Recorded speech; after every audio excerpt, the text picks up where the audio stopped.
she met Wolf. Red didn't know what a wicked creature he was, so she didn't know to fear him.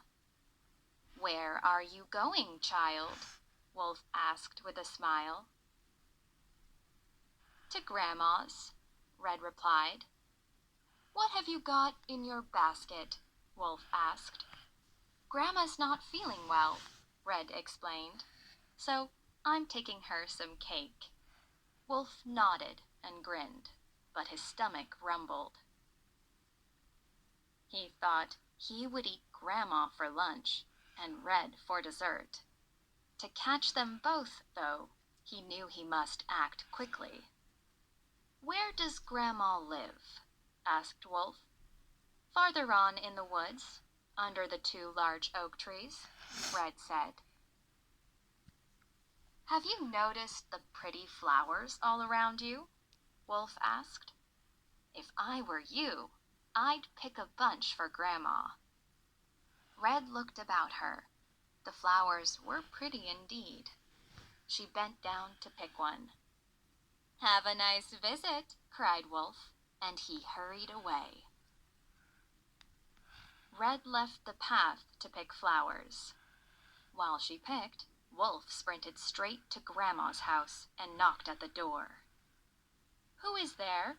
called Grandma, lying sick in her bed. "It's Red," called Wolf in a high, sweet voice. "Lift the latch and come in," called out Grandma. Wolf lifted the latch, went straight to Grandma's bed, and swallowed her whole. Then he dressed himself in her clothes, pulled on her cap, and climbed into her bed. When Red had picked enough flowers, she set out again for Grandma's house. The door was open when she arrived. Red went straight to the bed, where she saw a very strange sight indeed. "Oh, Grandma!" Red cried. "What big ears you have!" "All the better to hear you with, child," Wolf said. "Oh, Grandma!" Red cried. "What big eyes you have!"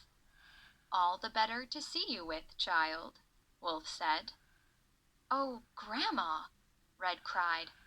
"What a big, terrible mouth you have!" "All the better to eat you with," Wolf roared. With one bound, he leaped out of bed and swallowed up Red, flowers, cake, and all. Then Wolf lay down again on the bed and drifted off to sleep.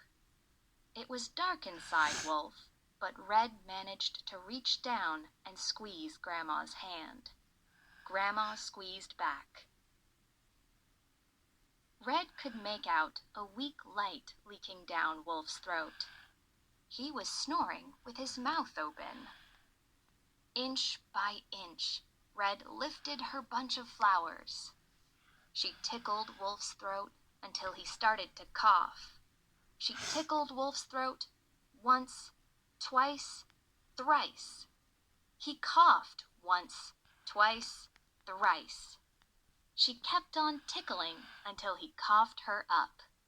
When at last he did, Red held tight to Grandma's hand and pulled her out too.